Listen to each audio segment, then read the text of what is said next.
رسوله وكلمته ألقاها إلى مريم وروح منه والجنة حق والنار حق أدخله الله الجنة على ما كان من العمل. حضرت عبادہ بن صامت رضی اللہ عنہ فرماتے ہیں کہ نبی کریم صلی اللہ علیہ وسلم نے فرمایا، جو شخص اس بات کی گواہی دے کہ اللہ کے سوا کوئی معبود برحق نہیں، وہ اللہ ایک ہی معبود ہے اور کوئی اس کا شریک نہیں، اور اس بات کی بھی گواہی دے کہ محمد صلی اللہ علیہ وسلم اس کے بندے اور رسول ہیں، اور اس بات کی بھی گواہی دے کہ حضرت عیسیٰ علیہ السلام وہ بھی اللہ کے بندے اور اس کے رسول ہیں، اور اس کا کلمہ ہے جو اللہ اس نے مریم کی طرف ڈالا اور اس کی روح ہے، اور اس بات کی بھی گواہی دے کہ جنت حق ہے اور نار یعنی جہنم بھی حق ہے، تو ایسے شخص کو اللہ جنت میں داخل کرے گا، اس کے عمل چاہے کیسے بھی ہوں، جس عمل پر بھی وہ ہوگا آخر میں جنت میں داخل ہوگا۔ اس حدیث پاک میں توحید کی فضیلت بیان ہوئی ہے کہ جو شخص اس بات کی گواہی دے کہ اللہ تعالیٰ کے سوا کوئی معبود نہیں، گواہی کا مطلب ہوتا ہے دل و جان سے ماننا، اقرار کرنا، صرف زبان سے کہنے کا نام گواہی نہیں ہوتا، دل و جان سے یہ اقرار ہو جس شخص کو کہ اللہ تعالیٰ کے سوا کوئی عبادت کے لائق نہیں، وہ یہ سمجھتا ہو، اسے معلوم ہو عبادت کیا ہے، عبادت کا معنی کیا ہے، عبادت کسے کہتے ہیں، پھر وہ عبادت اللہ کے سوا کسی کی نہ کرتا ہو، اور یہ مانتا ہو کہ اللہ تعالیٰ کی عبادت میں کوئی اس کا شریک نہیں، یہ پہلی گواہی ہے۔ پھر اس کو یہ بھی اقرار اور دل و جان سے اعتراف ہو کہ حضرت محمد صلی اللہ علیہ وسلم اللہ تعالیٰ کے بندے اور اس کے رسول ہیں، یہ بھی دل و جان سے مانتا ہو، صرف زبان سے اقرار نہ کرتا ہو۔ تیسری اس بات کی بھی وہ گواہی دے کہ حضرت عیسیٰ علیہ السلام وہ بھی اللہ کے بندے اور رسول تھے، جو حضرت مریم کی طرف اللہ نے کلمہ اپنا ڈالا اور اس سے ان کو پیدا کیا، اور جنت کے حق ہونے کا اسے یقین ہو، دوزخ کے حق ہونے کا اسے یقین ہو، تو اللہ اس کو جنت میں ضرور داخل کرے گا۔ اسی کے ساتھ ملتے ہوئے ایک الفاظ اسی حدیث میں آگے چل کے آتے ہیں کہ اللہ تعالیٰ نے اس شخص پر دوزخ کی آگ کو حرام کر دیا ہے جو لا الہ الا اللہ کہتا ہو اور اس سے صرف اور صرف وہ اللہ کی رضا چاہتا ہو، یعنی اس کے کہنے سے اس کا پورا اس کے ساتھ اعتقاد ہو۔ گواہی دینے کا مطلب یہ ہے کہ یہ کلمہ سمجھ کر کہے اور اس کو علم کے ساتھ کہے، جہالت سے نہ کہے، کیونکہ بہت سارے کلمہ پڑھنے والے وہ زبان سے لا الہ الا اللہ کہتے ہیں اور عبادت اللہ کے سوا دوسرے کی کر رہے ہوتے ہیں، اس کے ان کے قول اور فعل میں تضاد آ جانے سے ان کا زبان سے کلمہ کہنا ان کو فائدہ نہیں دے گا۔ اسی طرح جو یہ کہتا ہے کہ محمد صلی اللہ علیہ وسلم اللہ کے بندے اور رسول ہیں، یعنی اس کو پتہ ہو کہ محمد رسول اللہ جو جنہیں ہم رسول مانتے ہیں وہ اللہ کے بندے ہیں۔ آج بہت سارے مسلمان وہ نبی کریم صلی اللہ علیہ وسلم کو اللہ کا نور مانتے ہیں، اللہ کے نور سے جدا نور مانتے ہیں۔ ایک اکثریت کچھ لوگوں کا یہ عقیدہ ہے، اور انہوں نے ایک صلوات بھی من گھڑت بنا رکھی ہے جس میں یہ الفاظ آتے ہیں الصلاۃ والسلام علیکہ یا نورا من نور اللہ، کہ اے اللہ کے نور سے نور نکلے ہوئے آپ پر صلاۃ و سلام ہو۔ تو یہ جملہ قطعاً یعنی یہ جو ہے کلمے کے خلاف جملہ ہے۔ اللہ پاک نے قرآن میں فرمایا لم یلد ولم یولد،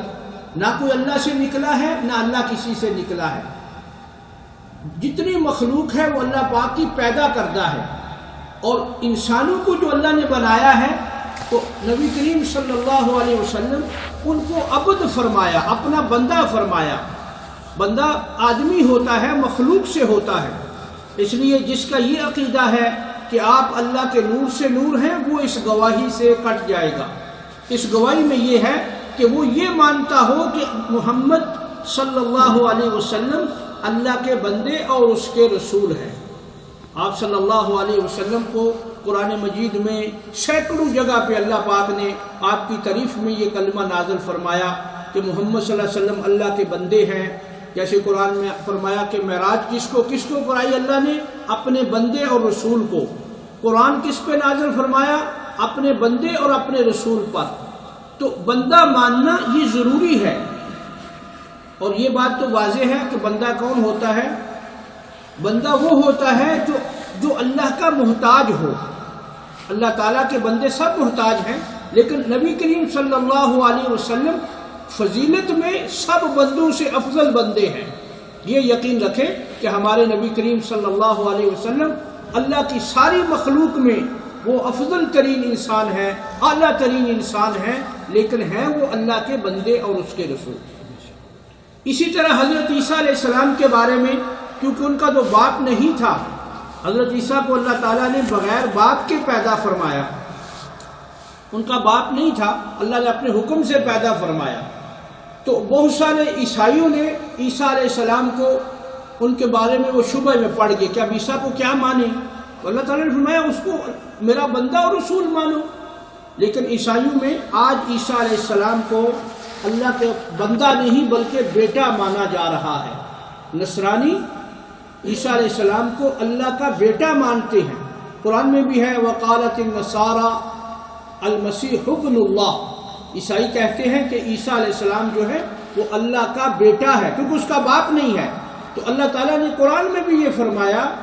کہ عیسیٰ اس بات سے انکار نہیں کریں گے ان یکون عبدا للہ، کہ وہ اللہ کے بندے ہیں۔ تو جس طرح عیسیٰ علیہ السلام اللہ کے بندے اور اس کے رسول ہیں، جو اللہ کے کلمے سے پیدا ہوئے، اللہ پاک نے ان کو اپنے کلمہ کن سے پیدا فرمایا، اپنی قدرت سے پیدا فرمایا، باوجود ان کا باپ بھی نہیں ہے، وہ بھی اللہ کے بندے اور اس کے رسول ہیں۔ تو ہمارے رسول کریم صلی اللہ علیہ وسلم کے تو باپ بھی ہیں، ماں بھی ہے، اور اسی طرح دادا بھی ہے، چاچا بھی ہے، اسی طرح آپ کے ماموں بھی تھے، ننہال بھی ہے، یہ سارے رشتے تھے آپ کے۔ پھر آپ صلی اللہ علیہ وسلم کو عبد ماننے کی بجائے نورا من نور اللہ ماننا یہ صحیح نہیں ہے، بلکہ اللہ پھر یہ اس میں دوسری بات دیکھیں، ایک طرف یہ لوگ یہ عقیدہ رکھتے ہیں کہ آپ صلی اللہ علیہ وسلم اللہ کے نور سے نور ہیں، اور دوسری طرف آپ کی پیدائش کا دن بھی مناتے ہیں۔ حالانکہ نور تو پیدا نہیں ہوتا، نور کوئی پیدائش نہیں ہوتی، جو نور ہوتا ہے اس کو ایسے بن جاتا ہے، اس کی پیدائش نہیں ہوتی۔ جیسے فرشتے ہیں، اب فرشتوں کی پیدائش آدمیوں کی طرح نہیں ہوئی، کسی کو پتہ نہیں ہے کہ جبریل علیہ السلام کی ماں ہے، باپ ہے، جو نور ہے۔ پھر ایک بات اور ذہن میں رکھیں کہ اس مخلوق میں 3 مخلوقیں ہیں۔ یہ جو مخلوق ہے یہ 3 قسم کی ہے، ایک نورانی مخلوق ہے، ایک ناری مخلوق ہے، اور ایک تراب مٹی والی مخلوق ہے۔ یہ 3 مخلوقات اللہ پاک نے پیدا فرما رکھی ہیں، جن کا ہمارے دین میں، قرآن میں، حدیث میں ذکر آتا ہے۔ تو فرشتے اللہ نے نور سے پیدا کیے، جنوں کو اللہ پاک نے نار سے، آگ سے پیدا کیا، اور انسانوں کو مٹی سے پیدا فرمایا۔ پھر اللہ پاک نے انسان کو جنوں پر بھی اور فرشتوں پر بھی فضیلت دے دی۔ اب انسان اگر صحیح انسان بنتا ہے، اللہ کی بات مانتا ہے، اپنے نبی کی پیروی کرتا ہے، صحیح انسانی زندگی گزارتا ہے، تو یہ فرشتے سے بہت افضل ہے اللہ تعالیٰ کے ہاں۔ اس لیے قرآن مجید میں اللہ تعالیٰ نے فرمایا وَلَقَدْ كَرَّمْنَا بَنِي آدم، ہم نے بنی آدم کو زیادہ فوقیت دی، فضیلت دی۔ تو انسان ماننا نبیوں کو یہ فضیلت والی بات ہے، کیونکہ مخلوق میں آپ سب سنتے ہیں انسان اشرف المخلوقات ہے۔ اکثر لوگ یہ بات کہتے ہیں کہ انسان جو ہے یہ اشرف المخلوقات ہے، یعنی سب سے زیادہ افضل ہے۔ تو اس لیے یہ کہنا کہ ہمارے نبی کریم صلی اللہ علیہ وسلم اللہ کے نور سے نور ہیں، یہ بات بالکل صراحت کے ساتھ غلط ہے، اور صحیح بات یہ ہے کہ آپ صلی اللہ علیہ وسلم اور باقی انبیاء کرام وہ سب کے سب اسی مخلوق میں سے تھے، انسان تھے، لیکن وہ فضیلت میں سب سے اعلیٰ و عرفہ و بالا، ان کی فضیلت کے ساتھ کوئی نہیں ملتا۔ وہ انسان تھے لیکن ان جیسا دوسرا کوئی انسان نہیں، کیونکہ وہ اللہ کے خاص بندے ہوتے ہیں، ان پر اللہ کی وحی ہوتی ہے، اللہ ان سے باتیں کرتا ہے، اللہ ان پر اپنی کتاب نازل کرتا ہے، اپنا دین اللہ نے نازل کیا۔ اس لیے جیسا قرآن مجید میں اللہ پاک نے فرمایا وَفَضَّلْنَاهُمْ عَلَى الْعَالَمِينَ، ہم نے انبیاء کرام کو پوری جہان پر، پوری مخلوق پر فضیلت عطا فرمائی۔ تو اس لیے جو اس بات کی گواہی دینا، یہ توحید کا اقرار کرنا کہ محمد رسول اللہ صلی اللہ علیہ وسلم اللہ کے بندے اور اس کے رسول ہیں، یہ ضروری ہے۔ اور اگر کوئی ایسا نہیں، اس میں کوئی تردد ہے، شک ہے، تو اس کی یہ گواہی ناقص اور ناتمام رہے گی۔ اس لیے نبی کریم صلی اللہ علیہ وسلم نے حدیث میں عیسیٰ علیہ السلام کا ذکر فرما دیا۔ اب عیسیٰ علیہ السلام وہ بھی اللہ کے بندے اور رسول ہیں، جیسے ہمارے نبی صلی اللہ علیہ وسلم اللہ کے بندے اور رسول ہیں، اور عیسیٰ علیہ السلام بھی اللہ کے بیٹے نہیں ہیں، اللہ سے نکلے ہوئے نہیں ہیں، کیونکہ اللہ تعالیٰ کی ذات جدا ہے مخلوق سے۔ پھر آگے فرمایا جس نے یہ تین گواہیاں یہ دی، اللہ پاک کے ایک ہونے کی گواہی، اور انبیاء نبی کریم صلی اللہ علیہ وسلم کے اللہ کے بندے اور رسول ہونے کی گواہی، اور عیسیٰ علیہ السلام کے اللہ کے بندے اور رسول ہونے کی گواہی، یہ تین ہو گئی۔ آگے چوتھی گواہی یہ تھی کہ جنت ہے، جنت کو حق مانا کہ جو لوگ نیک کام کریں گے، دین پر چلیں گے، اللہ تعالیٰ کی اطاعت اور اپنے نبی کی فرما برداری کریں گے، ان کا انجام جو ہے مرنے کے بعد وہ جنت ہے۔ اس بات کو بھی دل و جان سے مانا۔ تو اور آگے دوزخ کو مانا، جہنم کو، والنار حق، اس کو بھی حق ماننا۔ تو ایسے شخص کو اس کے جیسے تیسے بھی عمل ہوں گے، اللہ اس کو جنت میں ضرور داخل فرمائے گا۔ یہ بہت بڑی فضیلت ہے اہل توحید کی، اہل رسالت کی، جو لوگ اللہ اور اس کے رسول کی صحیح سمت کو مانتے ہیں، ان کے لیے اس میں بہت بڑی فضیلت ہے۔ اس کی وجہ یہ ہے کہ توحید والے کی آخر میں ضرور بالضرور مغفرت ہو جائے گی، لیکن یہ ذہن میں رکھیے کہ جو صحیح توحید والے ہوتے ہیں وہ بڑے بڑے گناہ نہیں کرتے، یہ بھی ذہن میں رہنا چاہیے۔ بعض لوگ ایسے ہوتے ہیں کہتے ہیں ہمارے توحید مان لیا اور باقی چھوڑ دیا سارا کچھ، ایسا نہیں ہے۔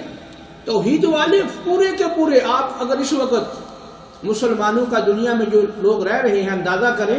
تو سب سے زیادہ دین کو ماننے والے وہ لوگ ہیں جو توحید کو مانتے ہیں، وہی زیادہ نمازی ہیں، وہی زیادہ دین پر چلنے والے ہیں، اور سب سے زیادہ دین کے وہی باغی ہیں جن کے عقیدے میں خرابی ہے۔ یہ درباروں پہ جانے والے، مزاروں پر لوگ جانے والے، وہاں ناچنے کودنے والے، قوالیاں سننے والے، گانے بجانے والے، یہ جو جتنے گروہ ہیں، آخر میں جب آپ کا دیکھیں گے تو ان کا اسلام کے بارے میں عقیدہ ہی مشکوک نکلے گا، کیونکہ جس کو اللہ اور رسول کی پہچان نہیں ہے باقی کس چیز کی پہچان کرے گا۔ اور ایک دنیا کے ایک سروے کے مطابق دنیا میں جو مسلمانوں کی اس وقت تعداد ہے، اس میں سب سے زیادہ وہ لوگ اس دین پر چل رہے ہیں جو اللہ تعالیٰ کی توحید اور نبی کریم صلی اللہ علیہ وسلم کی رسالت کو سمجھتے ہیں، اور عرف عام میں جنہیں وہابی کہا جاتا ہے۔ یہ کافروں کی طرف سے ایک رپورٹ جاری ہوئی ہے دنیا میں کہ کون سے مسلمان ہیں جو صحیح اسلام کو مانتے ہیں، جو اسلام کے لیے جان بھی